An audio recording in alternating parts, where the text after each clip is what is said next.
Hello and welcome to the Gaggle What We Challenge, and if necessary, destroy media narratives. I'm George Szamuely. With me today, of course, is co-founder of the Gaggle, Peter Lavelle, and we are very fortunate to have as our special guest somebody who has appeared a number of times on the Gaggle before. So it's political analyst Kevork Almassian, who runs an outstanding blog, and this is clearly with what's going on in Syria is absolutely the right time to talk to Kevork. So welcome, Kevork. And quite a lot of things have happened really in recent days. So a few days ago, we had Aleppo, Syria's second city, falling to the rebels. And now we have Hama, that's apparently fallen to the rebels. And Hama, of course, has a special place in Syrian history. That was the scene of a terrible fighting in 1982.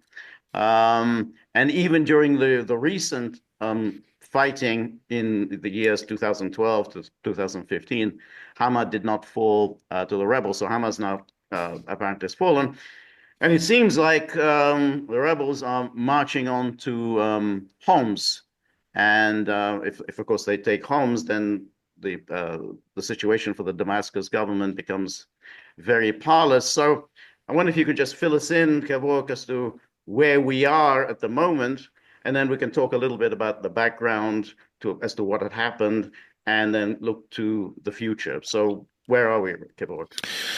Actually, we are in a situation where I think the outcome of this war is going to shape the future of Syria for 100 years. And we could completely see a different Syria. We could see a Syria which is emerging victorious, which is very implausible under such circumstances. Complete has become really, really difficult. Or we could see the balkanization of Syria, because it seems that one of the goals of Erdogan is to separate the Syrian coast from the rest of Syria.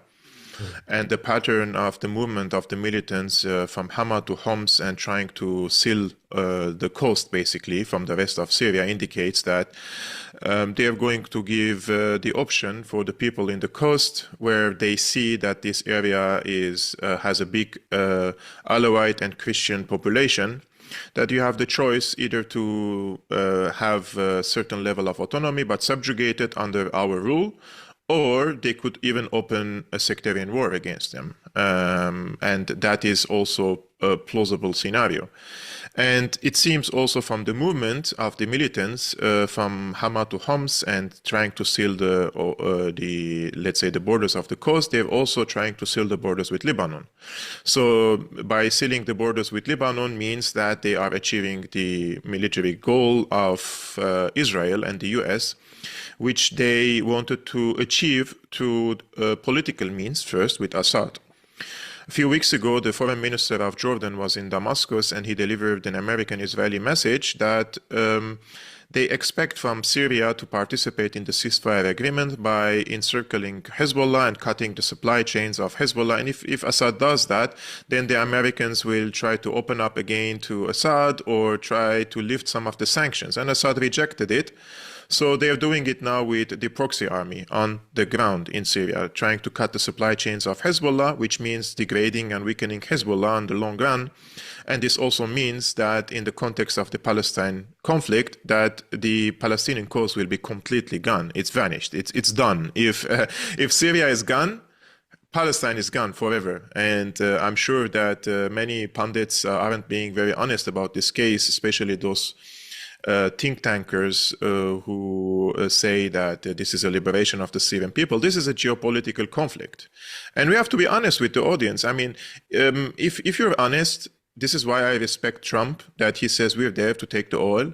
But I don't respect the Democrats, because these democratic elements in the establishment, they fool the people under democracy, human rights banners. And what they are doing, basically, they're establishing an Islamic State in Syria.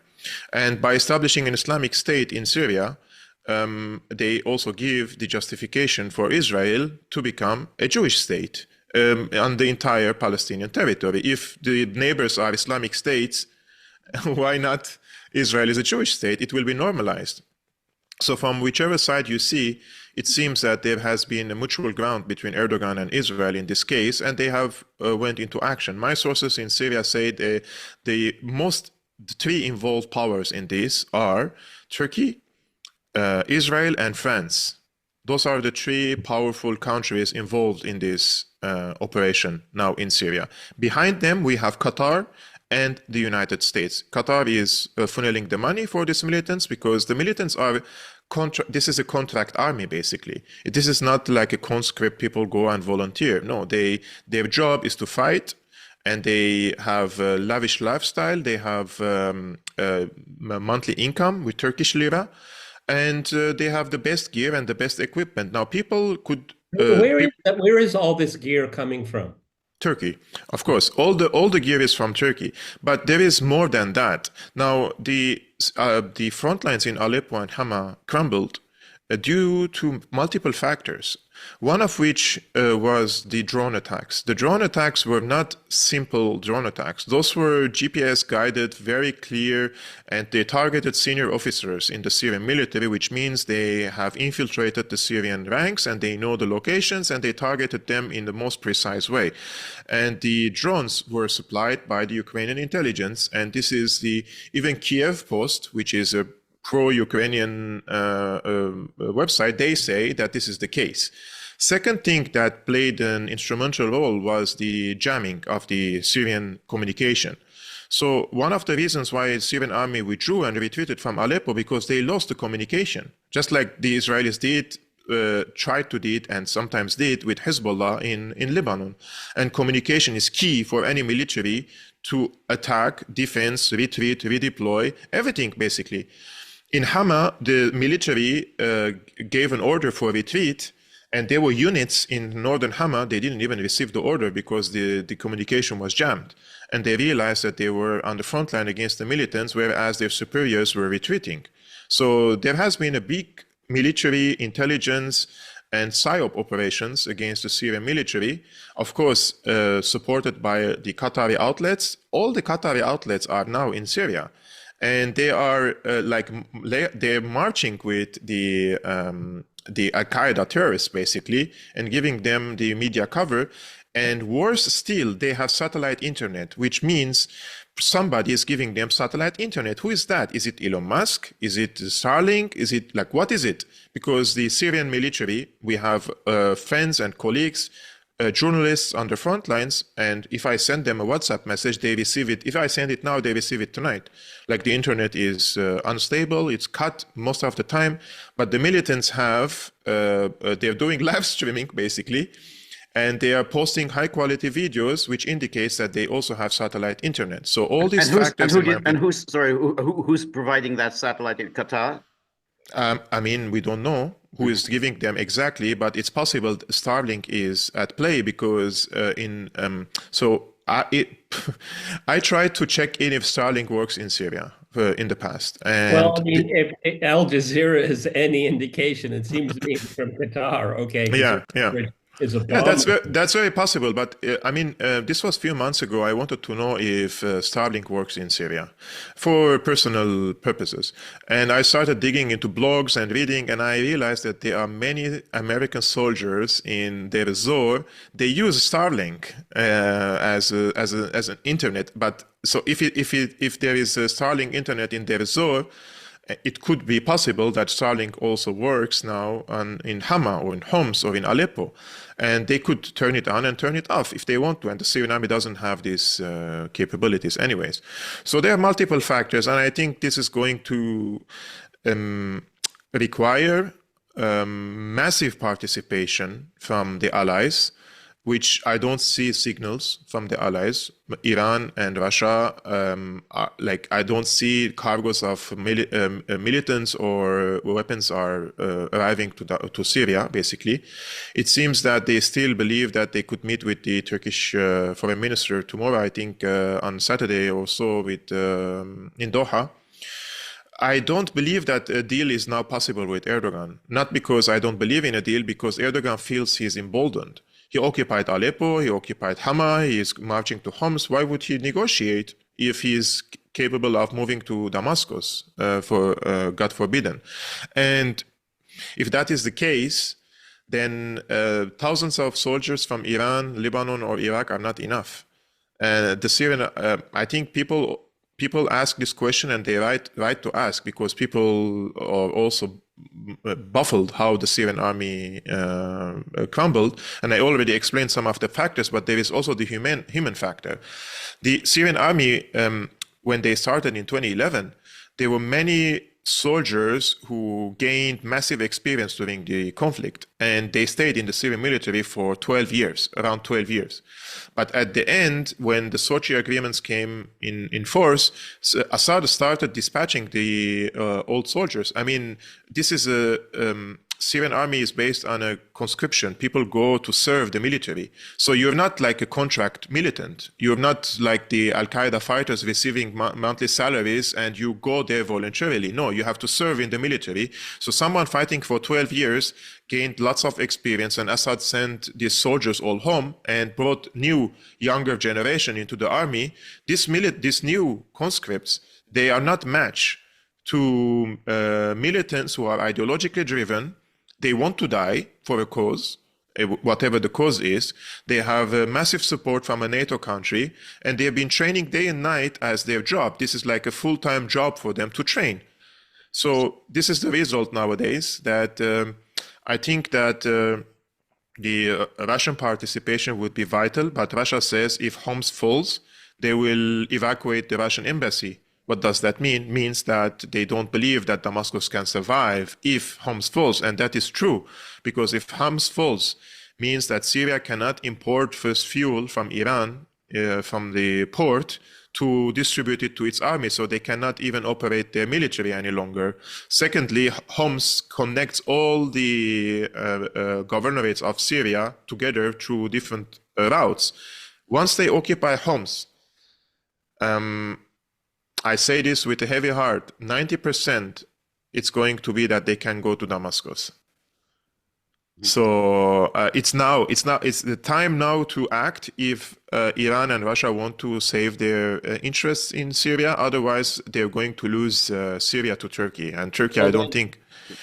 Then that means something that George and I have been talking about for a very long time, is that after October 7th, it was, depending on what side you're on, this is the time to solve all problems forever.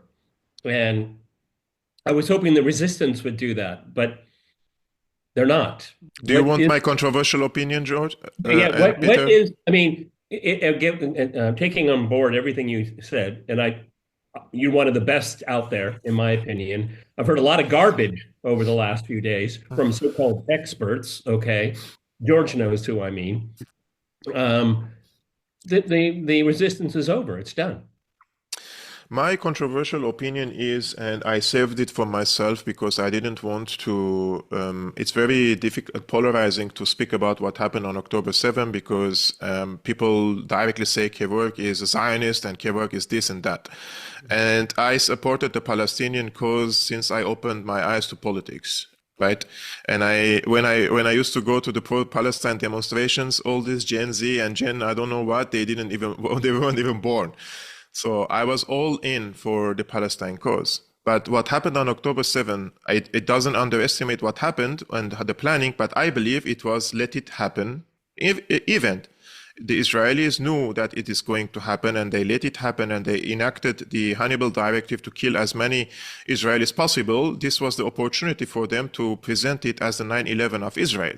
And this attack led to genocide basically in Gaza and completely annihilating the all infrastructure in the Gaza Strip completely. So Gaza is uninhabitable at the current moment. So nobody can come and say that the Palestinians emerged victorious because victory means collective victory. It's the victory of the people. I don't think the Palestinians now consider this a victory when they're homeless or everyone is homeless. They don't have clean water. They don't have anything basically. And I'm not blaming them. I'm of course blaming Israel. But when we speak about a victory, we have to present something that you gained against your enemy, and they didn't gain anything. And this led into Hezbollah intervening in support of the Palestinians, because the Israelis know that once Hamas attacks and they go into a genocidal war against the Palestinians, it's impossible for Hezbollah not to intervene. And everybody in the region will say, but you went to Syria to fight against the Syrian people, but now you don't support the Palestinians. They knew that this pressure is going to happen on Hezbollah, and Hezbollah intervened, and it paid its entire leadership after October 7. If anybody thinks that Hassan Nasrallah or this leadership can be replaced, they are delusional. Hezbollah's leader was a mastermind, someone who he was the key for all Hezbollah doors. And once he is gone, the people of Hezbollah, the community who support him, they feel like they are orphans now. And they lost the father figure, and they feel like the guy who was an inspiration for them is gone. So spiritually, they don't feel like they are victorious. You can see on the media, they say we emerged victorious, this and that. But I believe that the axis of resistance is not in a better position now than it used to be before October 7. So, because the Israelis also know that, so they sent the letter to Assad, like, you're in a bad position, you have to compromise. And Assad didn't want to push Hezbollah under the bus and said no. And now the timing came for Erdogan and Israeli intelligence to see a window of opportunity in Syria and destabilize the country. And Israeli army says that if Homs falls, they will go inside Syria and create another buffer zone beyond the Golan Heights. So it's clear the indications, what are they trying to do in the country. So I don't blame the enemy, because the enemy is like, what do you expect from the enemy, to treat you well? Of course not. I blame the people, those who say that they're anti-imperialist, the people who say they are opposing this US hegemony in the region, and they all are now supporting US imperialism in the region, and because they don't like Assad.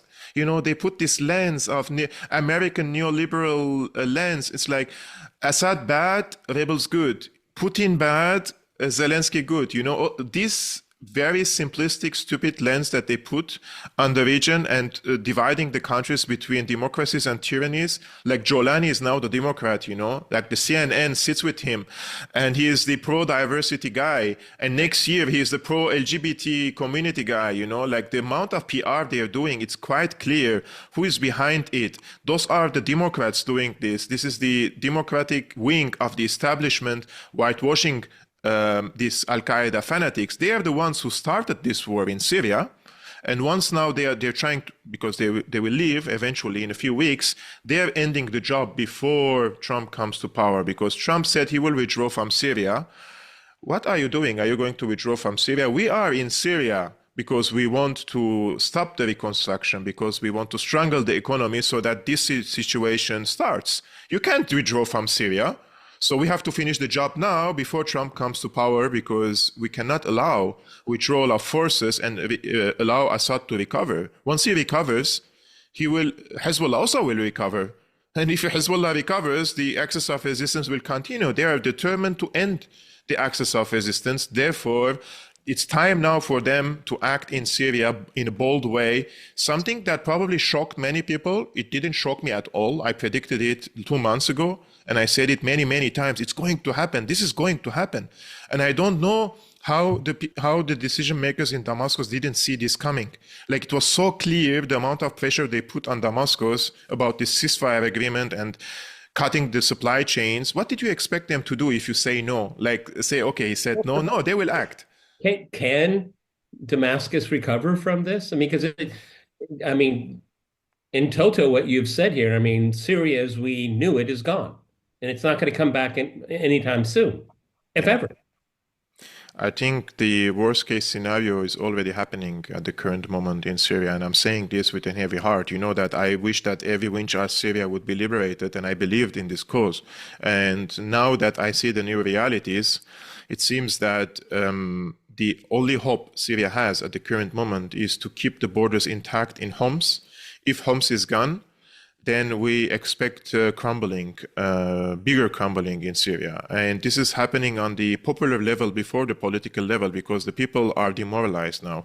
They lost the faith and the trust that they can recover their territory. And this is worse than the demoralization of the political elite, because if you don't have the people in your back, because where is the army coming from? It's from the people, right? So it means the military will also be demoralized unless a miracle happens and the Russians and the Iranians dump. You will need at least 20 to 40,000 soldiers now in Syria to push these militants away from Homs. So what about liberating Aleppo? If you have a plan to liberate Aleppo, later stage, you will need tens of thousands of well-trained soldiers. Because, you know, there's something many people do not know. In the past few years, they were asking Assad to compromise, and he was compromising. He was giving presidential pardons for the political prisoners and for the refugees who committed crimes but didn't kill people and to return to Syria. And he was dispatching the old soldiers home, making changes in the country. But in this discourse, he wanted to change the military from conscription, military service, into professional army, like it's like a volunteer. You go and serve in the military as a volunteer. So he was in the transition of changing the country's military from conscription into professional army, or like voluntary fighters. And during this time, they have attacked Syria. And they say they were surprised by this attack. But Kevork, I mean, just going back to Turkey, and there have been a lot of media reports that Erdogan had sought to work out an agreement with Assad. I mean, the twofold agreement, which is take back some of these refugees. He's got 3.6 million refugees in Turkey, so take some of them back, and basically deal with the Kurdish issue. You know, break your alliance with the Kurds. And so the media report, oh, well, Assad just kept saying no to Erdogan and said, no, you got to leave the country. You know, understandable. He said, leave the country. Is that what you're finding out as well, that Erdogan was making these offers to Assad and Assad kept turning him down? So what I'm saying now is information and not analysis. My information, which I'm highly confident of it, is Assad received several offers from Erdogan to meet with him in different places, including Russia, including in Riyadh. Last time he was offered was in Riyadh. This was a few weeks ago. Assad's only precondition, which I don't consider it a precondition, I think there has to be a formula, a stable ground for you to stand on if you want to go to political process. And Assad told Erdogan multiple times that what he needs is only verbal commitment to Russia and or Iraq, the mediators, that eventually at the end of the political process and reconciliation, he will withdraw his forces from Syria. And he rejected to do that. And Assad said there is no point of meeting then with you unless you will withdraw from the country. If you don't withdraw from the country, why do we meet? And Erdogan said that the reason I'm not committing because I want to create a security belt in the north to send the refugees to these places. And the government said, if that is the case, we need you and also the Arabic countries to talk to the Americans to ease the sanctions so that we can reconstruct some of these places to receive the refugees. If our economy is in tatters and the Americans have the oil and we have hyperinflation in the country, we cannot really take care of 3.5 million refugees coming from Turkey. So there are serious issues to be dealt with before meeting with Erdogan. Meeting between Assad with Erdogan is like when the cake is ready and you put the cherry on top. It's not like it doesn't come at the beginning, it comes at the end. This is how presidents meet. But Erdogan was trying to take this meeting as a photo op with Assad to say to his people that, oh, we have economic problems, I understand, but see, I'm meeting with Assad and we will send the refugees back. This is what he intended on doing, and Assad didn't want to give him that. The second thing that is happening with Erdogan, and many people do not know, that the Syrian intelligence and the Turkish intelligence were meeting regularly in Kesap. Kesap is on the borders between Turkey and Syria, on a neutral territory. And they were discussing all these details. So why would Erdogan do this when there were active talks between both sides? So Erdogan gave the impression that he's interested in reconciliation, and he was talking to Assad. Like even Hakan Fidan and the foreign minister of Syria, they met. And so there were talks between them. And now Erdogan betrayed Russia, betrayed Iran, and also, I don't want to say Syria because he wasn't even a friend of us. But what happened is basically he alarmed everyone in the region. Now, Saudis see him as a threat. The Emiratis. And he's seen as Israel's ally. Yes, he seems as, but the makeup and the amount of propaganda pushed in the press that he is here to save the Syrian people, it masks the real reason why he is in Syria. And don't underestimate the strength of the stupid people in big numbers. And I assure you, just like we say to the many American people do not know what's happening around the world, I can assure you most people in our region do not know what's happening, even in their region, and how they are fooled by this. They are giving now their country to Erdogan. Like after 400 years of occupation, they restored the Neo-Ottomans to their country, and they betrayed their grandparents when they fought against the Ottoman occupation and they liberated themselves. And these people call me a traitor because they say you stand against the Syrian people. No, you stand against your grandparents' legacy. Your grandparents fought against Ottoman Empire, and now you're bringing back Neo-Ottomanism to our country, and you're raising the Turkish flag over the Aleppo citadel. That's the betrayal. These people do not understand what are they doing. They are changing the course of history in Syria, and this is going to be the end of the Levant as we know it.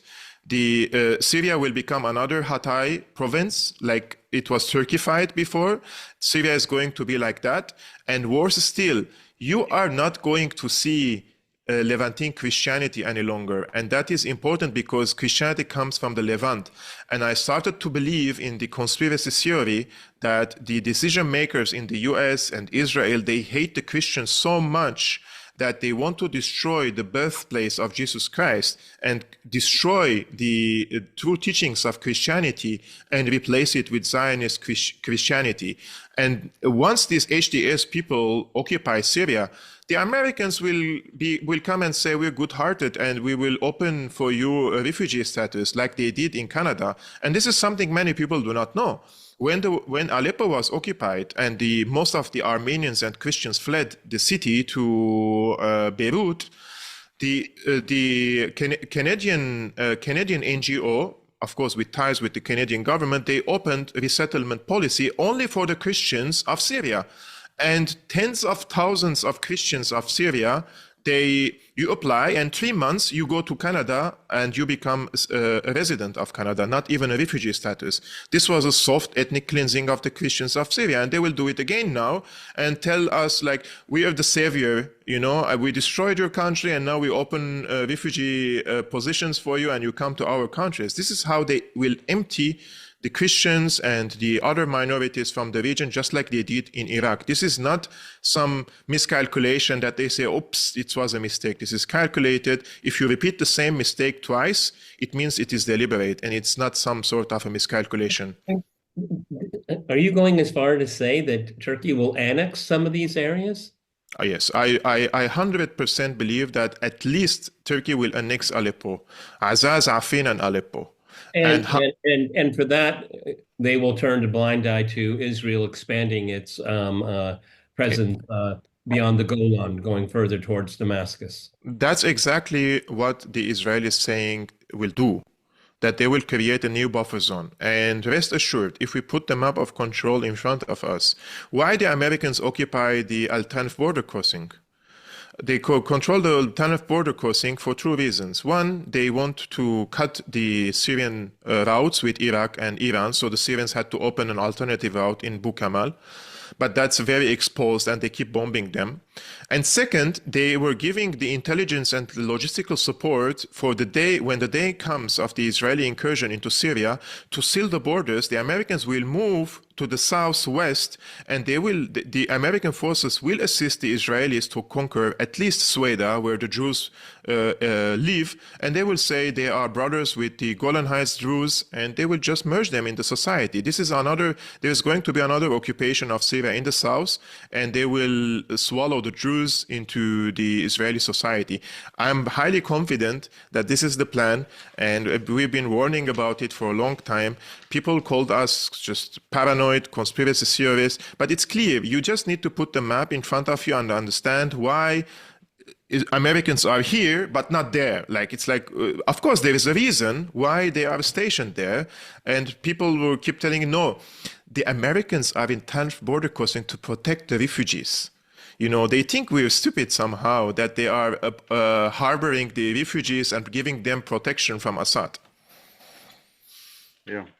So you basically do think that Israel wants to annex additional territory inside Syria, in addition to the Golan Heights? If it depends on the military situation in the country, if the militants advance in Homs, yes. And now the militants in the south, in Daraa, who were part of the reconciliation process, which some of them, they laid down their arms, others were given, you know, you can manage your own affairs, we don't intervene in your own affairs, you have some light weapons, and they now are carrying the weapons again, and they cut the highway with Damascus. So they're trying to strangle the country from the north and from the south. And this is quite clear that this is an intelligence work. This is not like some spontaneous rebels all of a sudden been activated. Well, then what legitimacy does Assad have anymore? I mean, the legitimacy of Assad, it's about now the military operation in the country. If Assad withstands and pushes them back from Homs to Hama again, and put a plan, because we don't have a plan for counteroffensive. This may sound idealistic, but it's still possible to push the militants again to the north of Hama. It is still possible if an aerial bombardment starts now and annihilates them, because the highway is full of them with tanks and artilleries and the pickup trucks. So if there is an active air force now, they can obliterate them if they want to. So is this a Syrian Air Force, or is it going to be Russian Air Force? Russian Air Force. If the Russians now activate their Air Force in a bold way and annihilate them like they did with these ISIS oil tankers when they were taking all the oil to Turkey in 2015, 2016, they can push them back to the north of Hama. But if they don't do it, then there has to be I think that if the situation goes to a place where they encircle Damascus, there could be a political settlement to, you know, whatever is going to come next. But I'm still saying it is possible to foil this project through military means. But it will take a bold decision by Russia and Iran. And well, if they... My sense on that is, and this is my own personal opinion, the Russians have to be given a plan that can work. Yes. And if they say there are not all the pieces there, they're not going to have a major intervention like they did in 2015 if they think that they can't succeed. It's as simple as that. They need a good plan. And they'll do it. But if there's no good plan...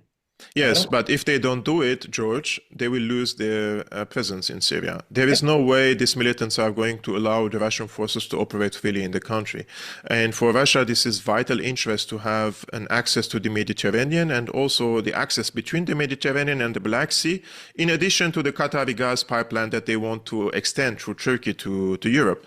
So for Russia, in the long run, this is also vital interest. I think that if there was an intention of intervention of this scale, at least there would be now constant meetings between the Syrian and the Russian security and military personnel, something that is not happening, right? Which is sending the signal in Syria that that's why the people are paranoid, because they don't see that this type of meetings are happening and decisions are made and press conferences. When Lavrov was asked by Tucker, what does he think about what's happening in Syria? He didn't show hostility, for example, to Turkey. Like, he was calling them terrorists, these people. But it doesn't look like they were like on a confrontation, or they're going to challenge the Turkish approach. I think with that interview, George and I exchanged messages here. That's our guest is absolutely right. That was the only thing that I thought it didn't ring right. Okay, because the rest of it was, for those of us who've been following it, Tucker didn't ask anything extraordinary, and Lavrov didn't say anything extraordinary in return, except for on that point, and it was just passed over. It was very odd, but maybe it's telling. Yeah. What Yeah, other thing, Kevork, I was going to you mentioned about a political settlement, and that's what I was wondering. Is there now a likelihood that Bashar al-Assad will step down? In other words, he says, "Okay, I'm stepping down. It's time for some kind of a whatever government of national unity, constitutional conference, whatever." And then, how does the United States respond? Does the United States then say, "Okay, well, if he's gone, maybe we can talk about lifting sanctions"? Could that be the option? That well, at least if he leaves, who is going to take over lifting sanctions, Damascus? something will be done for Syria. Yeah, What was but that? what is the military force that can replace the military? It's the HTS. So basically, the president is going to be at least accepted by HTS, right? So if he leaves, I've been following President Bashar's let's say personality for quite some time, and I think he wouldn't compromise under such pressure. He's not someone who would humiliate his legacy in Syria like this. Like, if I want to think about the worst case scenario, I would think of what happened to Gaddafi. You know, he's not kind of a personality who, when the ISIS was 5 kilometers away from his office, he was going to office every day. And his sons were going to schools every day, and they could have been killed every day. So I don't think that is possible now, for him to just leave and go. And if he wanted to leave at the beginning, for example, when again for 70% of the country was gone and they offered him asylum, oh, just go out, take billions and go, he refused to do that. So now I think the situation is worse for him. Again, we don't know what he spoke with Putin. That's the thing. Like, when they met and they spoke, what have they spoken about? And why haven't they declared about this meeting? Like, they didn't say anything. There was no photos, nothing. What happened during these few hours of talk in the Kremlin? Nobody knows. But if the result or the outcome of it was positive, I don't think we would have seen the crumbling of these Syrian forces as quick as we have seen in different front lines. And he hasn't given a televised national address. I mean, has he? No. Only the defense minister spoke. The problem is Syria is, the dinosaur, like very slow moves, and they it's like they don't know how to deal with PR, media, like communication with the people. Like I can do better PR work and psyops from my bathroom than the entire Syrian Ministry of Information. Like, it's why do they have all these employees? What do they do? Nobody knows. Like paperwork or something. It's like they can't even talk to their people, and the people. So this is something very important. And my father and my friends keep telling me from Syria. They say every time we log into our Facebook, it's all full of the anti-Assad content. It's like all the Al Jazeera and these approved Qatari social media outlets and Turkish social media outlets, they're just popping up in front of the people's timeline, which I believe this is deliberate because Facebook has done several experiments pushing certain content to certain geographical locations to see if they can shape the emotional status of the people. And I think this is what they're trying to do. If a CIA today sends to Facebook and asks Facebook, like, we have 5 outlets we want to push today on these IP addresses in Syria, I'm sure Facebook will follow the orders. And you will see, like, my father says, every time I turn on my Facebook, I see some militants talking to me like they're coming to liberate me. It's like, I'm not liking these pages. I'm not part of these groups, but they pop up on my timeline. And the people are so scared seeing these Qaeda bearded people telling them, like, we're coming to you, infidels, and we're going to establish Islamic State. All the things that you hear in the mainstream press is something, and what the militants are talking on the front lines are completely something else. And especially the foreign fighters. The foreign fighters which speak Turkish, Uzbeki, Tajiki, etc., and all saying that apparently also Chinese. Yeah, Uyghurs. They all speak of one thing. Like, we're here to establish the rule of God. Allah. They say, like, we're going to make it like a pro Allah country. These people so idiots, but as I said, with big numbers and with weapons. Yeah, but with Peter Ford, George and I talked to him a few days ago, and it was very an interesting conversation. It was really enlightening. But he said that the fighters that are coming from Turkey, they want to bring their families back, and they are on board for this Sharia law agenda. I mean, they because I pointed out to him, I think it was Max Blumenthal that was sending out all of these roadside signs, and they were all these kind of really religious messages, like "women don't go out without your man." It's something that would be very conservative. And Peter Ford said, "Yeah, but that's what they want. That's what they like. Yeah. That's what they're expecting." And then also the amount of looting that's going on and whatnot. I mean, this is a free for all for people coming back home, displaced people that are living there. So I must admit I was kind of surprised by that. So this is a willing population that wants to return to what they claim is their home, to live in a ideological world that there will be no surprises. So what is the difference between someone coming from the US or Poland, and because he was born in a Jewish family, and say this territory is mine in Palestine, and someone is coming from Xinjiang, he's a Uyghur, and he came to Idlib, and you know how they took over the homes of Christians in Idlib? They painted the homes of the Christians with the Arabic letter N, which means Nasara or Nusayri, meaning like those are homes of the Christians. So it's free, it's yours, you can take over it. And all the homes and in these villages were taken over by these Uyghurs. Erdogan promised them that he will settle them in Hatay first.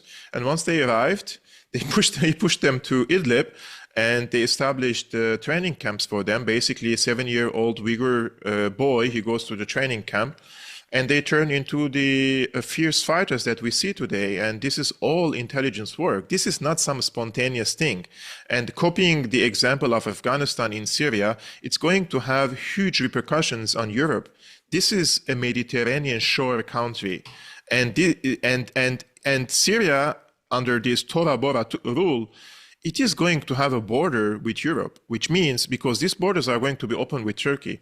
And every time Erdogan wants to blackmail Europe, he will send some of these people to Europe. He did it before, and he can do it again, and he will blackmail them for financial gains, geopolitical cards, etc. But it's very possible that we will see more destabilization in Europe because of what's happening in Syria at the current moment, something that European leaders reject to see somehow. It's crazy that they have encouraged this for 14 years, and now the end result is going to be it's not even a Taliban rule, it's Al-Qaeda rule basically on a border with Europe and the shores of Europe as well. And this is going to have repercussions in Egypt, it's going to have repercussions in other countries.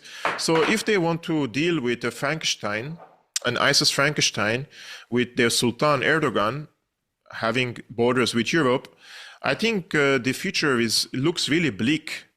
And this is not even a scaremongering, it's just logic and connecting the dots and seeing the patterns of what Erdogan has done in the past. You can expect him to do such things. But here we go, everybody is trying to appease Erdogan, unfortunately. But is that Erdogan's goal? Is Erdogan's goal to take Damascus? Is that what does he want? He wants HDR. He said he just left the mosque because he's really good, he believes in God and everything, and mashallah habibi. And he talked to the press, and he said that he's happy with the advances of the opposition, and he expects them to go to Damascus. So he's not even hiding it any longer. I mean, the American intelligence is not trying to hide that Erdogan is behind this attack on Syria. This is a conquest of Syria by Erdogan. And we have presence in Aleppo for a long time. Aleppo is also home for a big Armenian community.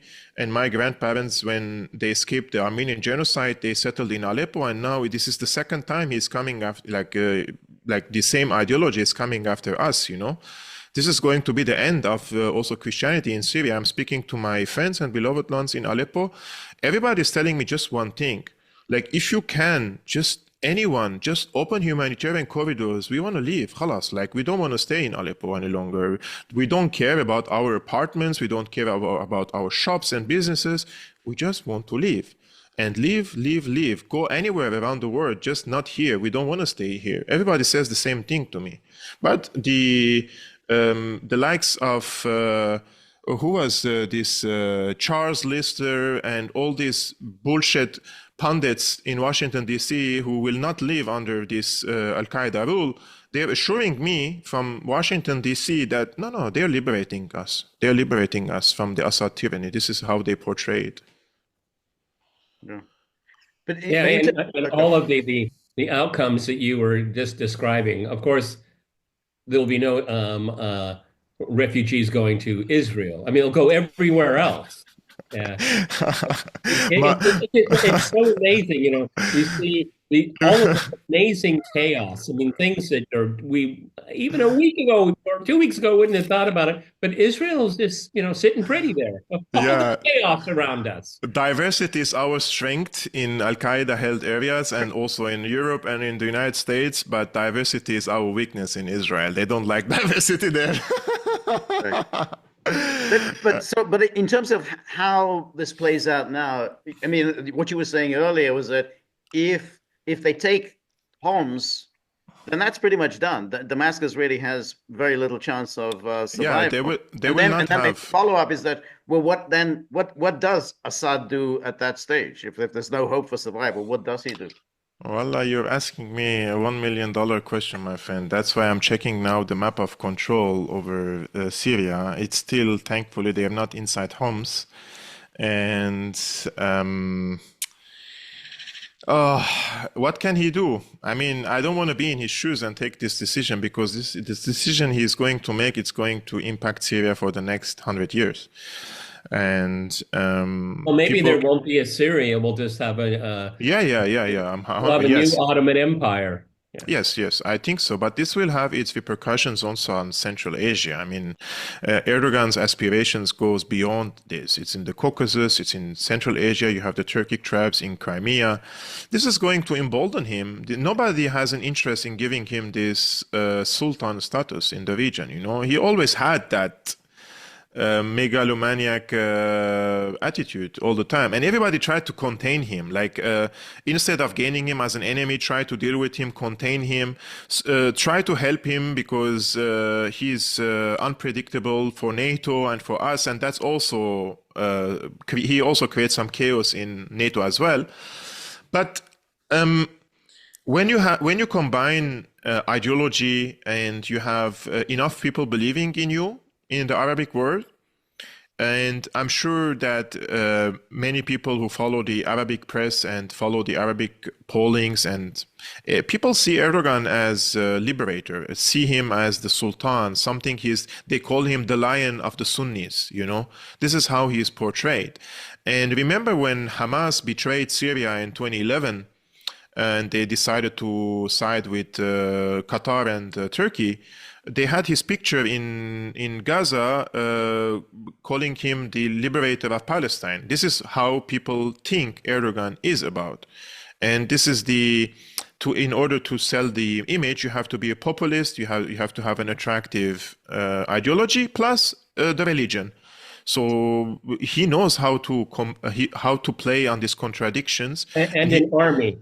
Yeah, army, and he knows that the people like this type of populistic talk, like he has a big mouth, and then he's telling them that he's coming to liberate them from a minority Alawite rule. And this is something that I want to really explain. People think that because Assad is an Alawite and everybody is like in his government is an Alawite. The reason why the Alawites had more presence in the military, it's not about Assad. It goes back to the independence of Syria. When Syria gained its independence from the French and they wanted to create a national army, most people didn't want to go and serve in the military. And especially the rich, the middle class and upper middle class bourgeoisie, nobody wanted to go and serve in the military and fight. So the military created a socialist approach, saying that if you join the army, we will give you incentives like free rice, free bread, free education, free healthcare. And who is going to join the military are the poor people. And most of the poor people were the Christians and the Alawites in the mountains who were persecuted by the Ottoman Empire and for a long time. And they went and served in the military. And that's why the bourgeoisie class from the Sunni families, they used to call the army of the sandals, because they didn't have shoes to wear. They were poor people. And up until this moment, because they allowed the minorities to have more presence in the military, and who has more presence in the military has more power over politics. That's logical. So in the 70s, Assad led this coup, and he gained the power. But Assad, the father and the son, they were very careful with this the sectarian, let's say, sensitivities in the country. Always the defense minister was a Sunni. Always the chief of staff is a Sunni. Prime minister is always a Sunni. The minister of finance is a Sunni. Like, there were certain positions in the military and in religion, in the mosque, who always have to be Sunni, because they don't want to give the impression that they are anti-Sunni and they are the majority in the country. The wife of Assad is a Sunni. This is a BS. Assad was authoritarian against everyone, those who go against him in politics. Sunni, Alawi, Shia, Christian, doesn't matter. Michel Kilo was a Christian, was in jail because he was an opposition. There were many Alawite political prisoners in Syria because they were running against Assad. So he was authoritarian against and had a political oppression, but was never about sectarian oppression. Like, if you're a Sunni and if you're loyal to the government, you will have your way up and get into positions. It was never sectarian, this regime, but they made it look like a sectarian so that they can collect as many as brainless people from all around the world and bring them to Syria and fight against Assad. Without this 30% jihadists, 30% of the foreign jihadists in HDS, they can't advance. All these striking forces against the Syrian army are the Uyghurs, are the Tajikis. Like, if you see them talking on the front lines, we need a translator. I'm using my AI programs to understand what the fuck do they want. Why is he angry? What do they want? What do these people want from Syria? Whereas Palestine was calling them for 1 year and were massacred by Israel for a long time. Nobody went for jihad against Palestine. What does that tell you? Those are contract armies of the NATO countries, period. It's over. You said earlier that one of the leading players in all this is France. Can you explain? Because it's the first time I've heard this. Can you please? I just received the phone. France was one of the leading players in all of this. I hadn't heard that before. Yes, because France was one of the engineers of the ceasefire agreement in Lebanon, and they have a high expectation to disarm and weaken Hezbollah. So they had high expectations also from Syria to participate in this ceasefire agreement. Therefore, my sources in Damascus say, and this was a statement posted by Syrian government, that France, specifically by the Syrian Foreign Ministry, is participating in the intelligence work alongside the HTS in Syria.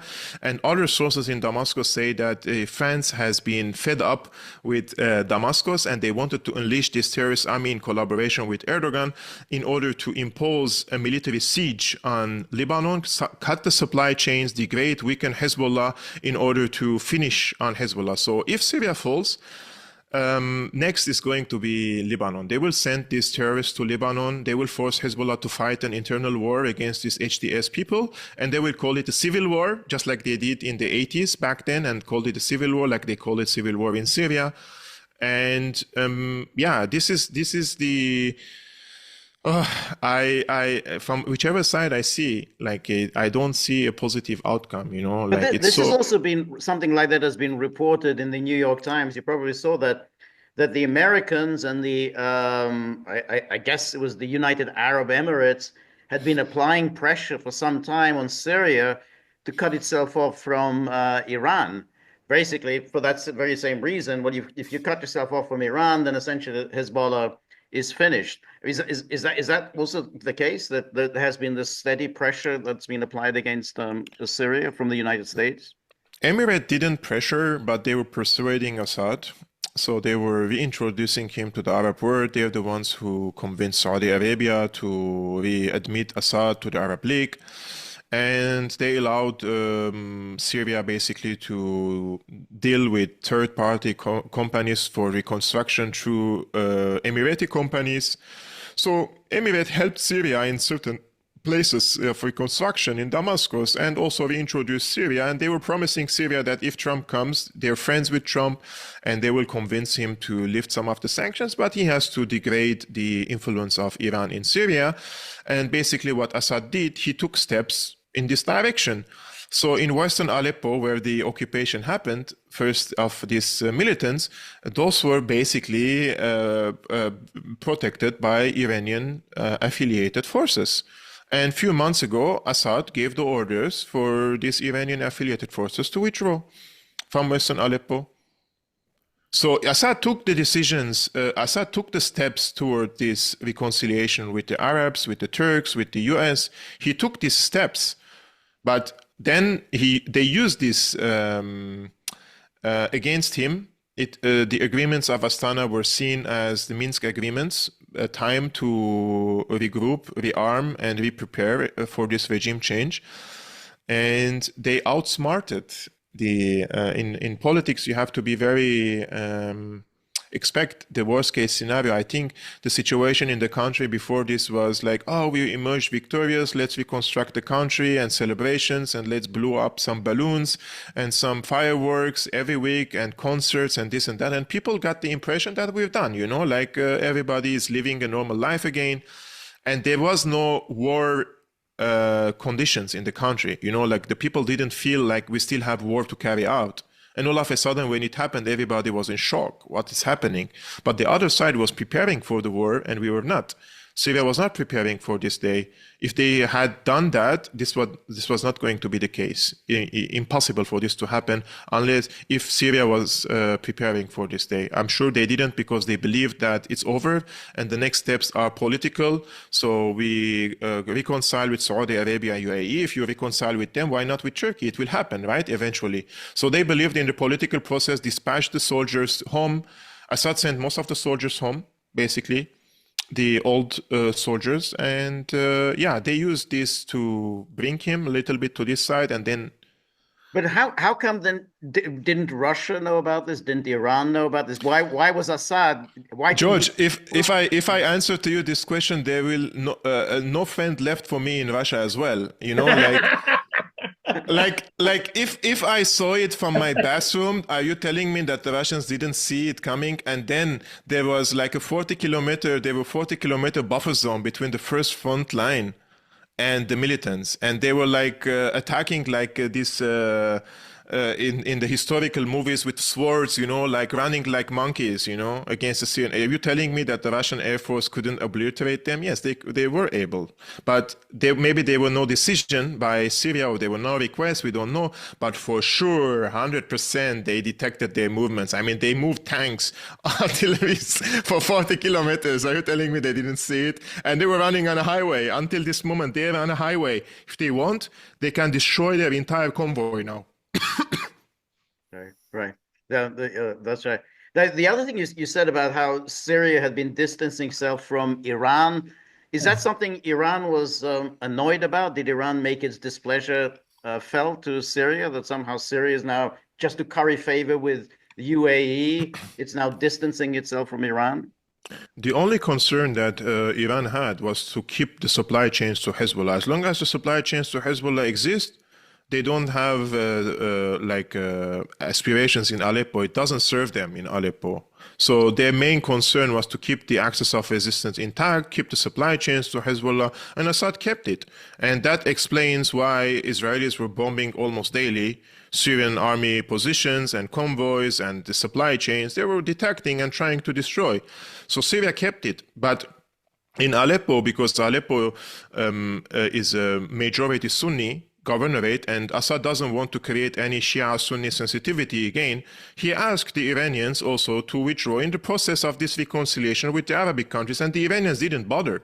In the contrary, these armies, some of them were contract, some of them were volunteers, and they were for them also lots of financial commitment, and they withdrew these forces, Fatimiyun, Zainabiyun, I don't know. and replace them with new conscripts, those young soldiers. I mean, don't underestimate somebody in his young age fighting against these Al-Qaeda fighters. These Al-Qaeda fighters, they crave death, and they are. I know stories from my friends in Palmyra when ISIS attacked them. They were telling me, Kev, how is it possible to shoot someone in the head and he falls, but his body is still running on the sand? They were taking the Captagon drugs, they were abusing the Captagon drugs, and they had very high level of serotonin and dopamine in their body, that even after their deaths, their body was still moving like an octopus, So it was like a horror movie for them. Now put that in your mind, and you're a young soldier on the front line, and this Al-Qaeda forces are attacking you. I think fear also plays some factor in this, especially for someone who never been in a combat zone like this. When you withdraw the Iranians and you put the younger generation there to fight, things will happen, I think. But Syria didn't have a choice. They wanted to open up to the Arabic countries. The MBS and MBZ, they promised Syria that when Trump comes, they will reduce the sanctions against Syria, reintroducing him slowly but surely. And now Erdogan changed everything. I think he changed everything also for Saudi Arabia and the UAE. And now everybody sees him as a threat in the region, because Erdogan having dominance over Syria means he can project his hegemony on the rest of the Middle East, and especially on Saudi Arabia. And historically, we know how the Ottomans tried to advance.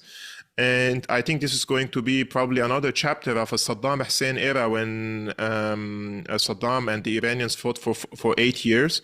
This is how the Middle East is based on divide and conquer. The Americans always have someone creating these divisions in the region, and now it's Erdogan who is doing the bit. Yes, Israel can finish off the genocide. Right, but speaking of Trump, what is his view on this? What do you think his view is going to be on this? I mean, does he want this huge accumulation of power for Turkey? I think even Trump didn't expect this to happen, and he doesn't want for Syria. He wanted to withdraw, but he wanted to find a political and military force to replace his presence there. So they were propping up the Kurds in the east, and Erdogan saw it, and he knows what could happen. Therefore, he used this window of opportunity to finish on this even American project of creating a Kurdish entity in the region by advancing in the north, in Aleppo, Hama, and in Homs. And if he finishes the job in Damascus, then I don't think the Kurds have so much of leverage over Syria any longer. So now the Syrian army desperately holding defensive pacts with the Kurds, the SDF. I think it's too late. It's too late. And I judge this from J.D. Vance and RFK's statements that what are we doing in Syria, basically? And we have been there, and he wanted to withdraw, and the deep state stopped him from doing it. I think Erdogan knows that Trump wants to withdraw. So he solidified his position now on the negotiation table. I think that if Trump comes and Erdogan doesn't bow, there is going to be some conflict among them for sure. But to what extent the US is ready to anger Erdogan, whereas he is also serving the Israeli interests? So I think there is going to be Israeli Zionist lobby weighing in and persuading Trump to accept the new reality in the region. Erdogan and the Turks, they're our friends. Oh. It's maddening. It's maddening. Well, I mean, the people, just one thing for people who think Erdogan is a friend of Palestine, even during the genocide, it's still ongoing in Gaza. 40% of the Israeli war machine was the fuel was coming from Azerbaijan, and the fuel and gas was passing through Turkey. So 40% of the war machine of Israel against the Palestinians and the Lebanese came through Turkey. He never cut this. And if people cannot see all these things, it's like a public information. It's tiring, you know. It's tiring for us. How many times we can liberate our country? How many times we should reconstruct our home? How many times I should help my father to reconstruct his shops? People think this is just politics, but this is our homeland. So for some people, this could be just a tweet on X, but for us, this is our home, our memories, our future, and everything is gone again. So once again, we went to Aleppo, we reconstructed our homes and our shops, and we restarted, and now it's gone again for the second time. So I don't think these people understand what it means for ordinary Syrians, whereas they are celebrating the conquest of Syria by this Erdogan terror army. What should we be looking for during the next few days? I mean, obviously, Homs. Is there anything else, like any meetings between Russian and Syrian Yeah, military? definitely. Yeah, okay. The meeting in Doha, this is going to be the tipping point. People say that if the Turks reject because Lavrov said that we have to go back to the Astana. I think that Erdogan doesn't have to go to Astana. He has the upper hand. So the Russians are going to have only two options. And I don't see there is a third option. Accept the new reality or accelerate in a massive way. But that also could impact Russia's military operation in Ukraine. They're already involved in an existential conflict in Ukraine. So it seems that there were some front lines opened against Russia and Iran in the region to, disturb their efforts, like in Ukraine and also in Lebanon and Palestine. And every party is already exhausted from the burden of these wars and the economy, and also in front of the people now, how can they sell this war again? That the Russians have to go to Syria once again. Well, Kevork, this was really... I think George's question is really, really good, and I really hope they will understand.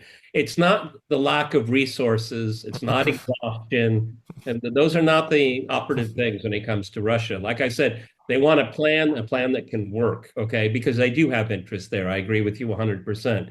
So I think that's the next shoe to drop. Okay, yeah. I know George wants to wind it up here. Go ahead.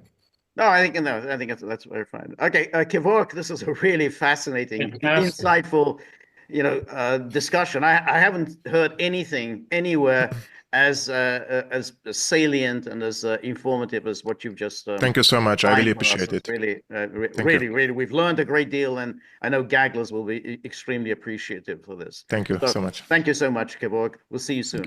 See you soon. Bye-bye. Bye.